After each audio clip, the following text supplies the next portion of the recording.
tipo de reuniones, especialmente esta que es trascendente, puesto que termina un sexenio, termina un periodo de 12 años y arranca uno nuevo, sería una buena oportunidad para hacer un balance de qué es lo que ha pasado con el país.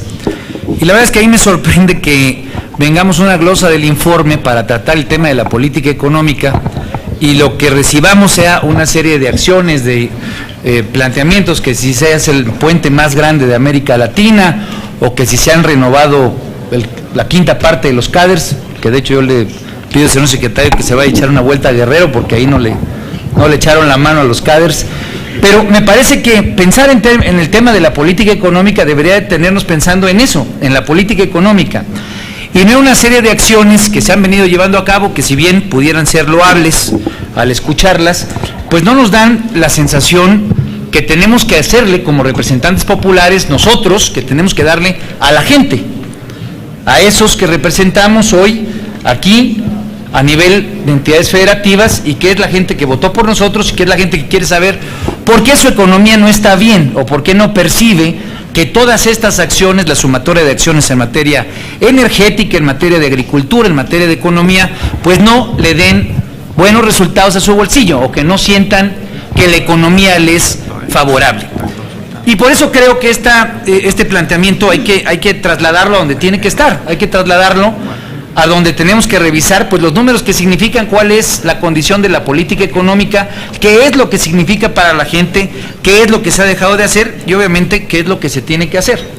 Y yo quiero iniciar mi planteamiento a nombre de mi grupo parlamentario. Es que hemos permitido, por lo menos que estos últimos 30 años, haya este modelo económico que conforme va pasando el tiempo, más evidencia empírica tenemos que los resultados no son contundentes, o por lo menos que no son contundentes para grandes mayorías de la población, y que no hemos tenido la capacidad de adaptarnos a los cambios que ha ofrecido México, a los cambios que ha ofrecido el mundo.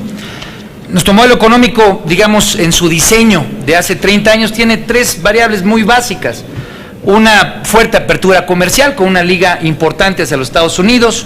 Tenemos obviamente, y en aquel entonces sobre todo, una mano de obra barata como variable que le da competitividad, o que le daba competitividad a nuestra economía, por lo tanto un enfoque manufacturero, y a final del día pues una suerte de decisión draconiana, pero decisión a final de cuentas de trasladar recursos en donde se supone que México es menos competitivo, en este caso en el campo.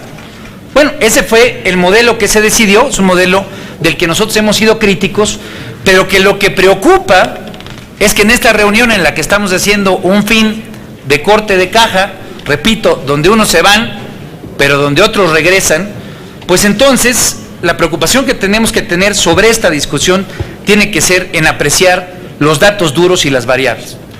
Y cuando nosotros nos ponemos a ver, por ejemplo, ¿cuál es el crecimiento del país? ¿Cuál es el crecimiento del Producto Interno Bruto? Que es un dato pues, que tendríamos que tener en evidencia respecto a lo que significa la política económica. Un país pues tiene que apostarle a crecer y tiene que apostarle a que su Producto Interno Bruto crezca.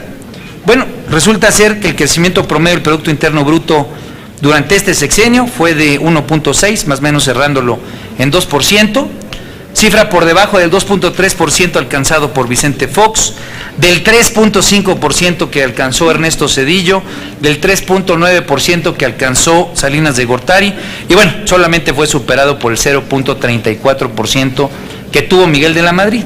Pues llevamos 30 años, el que un crecimiento de un país que requeriría tener 6% de crecimiento, pues lo tenemos más o menos en el 2% a números redondos. Un Producto Interno Bruto que no crece por per cápita porque no logramos rebasar el crecimiento de la población. Esos son los datos. Nosotros cuando vemos el Producto Interno Bruto per cápita, pues nuestro crecimiento del 80 al 2009, según los datos que tengo aquí del reporte de crecimiento económico, 0.9% Producto Interno Bruto per cápita en esos 30 años. Pues bueno, es interesante escuchar y es loable escuchar que las secretarías a su digno cargo pues han hecho algo, pero yo les pediría, y sobre todo señor secretario de Economía, pues que no nos compare con Suiza.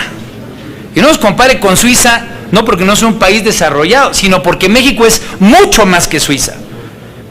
Suiza tiene una población de 7.9 millones de habitantes, nosotros somos 110.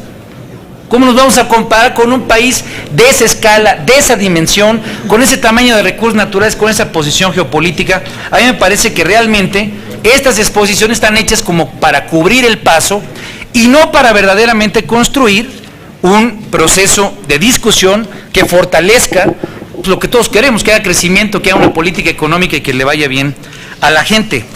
¿Alguien me va a ir avisando cómo va mi tiempo? ¿Dónde está? Ahí voy avanzando.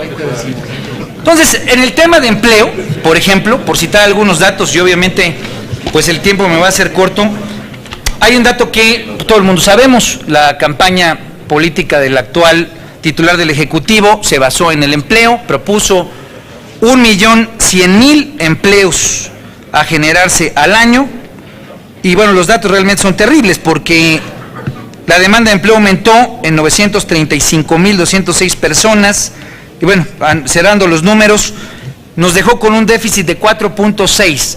De cada 3 empleos que ofreció, solamente dejó 1. Claro, creció el sector informal. El sector informal creció de manera importante y, a final de cuentas, pues la precarización del salario se hace evidente día con día. Es realmente interesante cuando uno revisa, interesante pero preocupante, cuando uno revisa cómo se ha ido ampliando la brecha, especialmente en la parte de pobreza, por el incremento en el precio de los alimentos. Y lo toco porque aquí está el secretario de Agricultura. De acuerdo con el INEGI, el Índice Nacional de Precios tuvo un aumento del 25% de diciembre del 2006 a julio del 2012, pero para el mismo periodo la inflación acumulada en alimentos fue del 40.7%.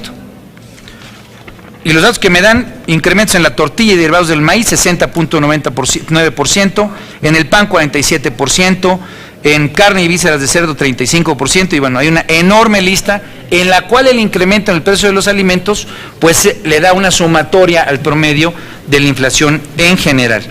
Esto, si lo acompañamos con el nivel del salario, digamos, con el impacto en el salario, la pérdida, según la UNAM, fue del 42% del salario mínimo. Yo creo que esos son los datos que nosotros tenemos que analizar cuando hablamos de política económica, porque lo que le importa a la gente es su capacidad de ingreso, su capacidad de consumo, su capacidad de ahorro. A mí me parece que este tipo de comparecencias, en la medida en la que acotan, digamos, la posibilidad de que la reflexión sea más nutrida, nos dejan siempre en una discusión en la que ustedes hablan de algo, describen un país bajo la lógica y los principios rectores en los que conviene, digamos, y es lógico que así sea, pero no nos permite avanzar en la construcción de una propuesta real que sea crítica respecto al modelo económico y que especialmente pues nos logre tomar acuerdos a nosotros los legisladores de qué es lo que hay que cambiar. Hoy están en discusión las grandes reformas estructurales y por eso vuelvo a ser enfático: unos llegan o unos regresan, otros se irán, pero la discusión que sigue sobre la mesa es la misma de hace 30 años.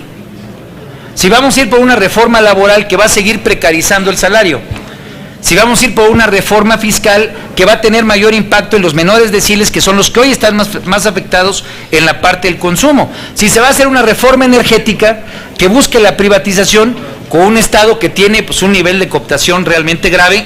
Cierro porque, bueno, todavía tengo un minuto. En toda esta parte en la que se ha ido precarizando el salario, se ha ido empobreciendo a la población, pues hay un tema que son los monopolios y que tiene que ver con la misma parte del modelo, porque el modelo en la búsqueda de mayor competencia fue debilitando progresivamente al Estado. Y hoy, para cerrar, en México 2 empresas dominan el 93% del mercado de harina, 80% del mercado de leche está controlado por 3 empresas. Bueno, pues la cooptación es enorme y es larga la lista. Yo quisiera cerrar diciendo, yo espero que esta discusión de glosa nos permita no solamente cerrar un capítulo, sino especialmente nos permita abrir uno nuevo de construcción, de discusión, de análisis y de pensar fuera de la caja, porque este modelo está tronado.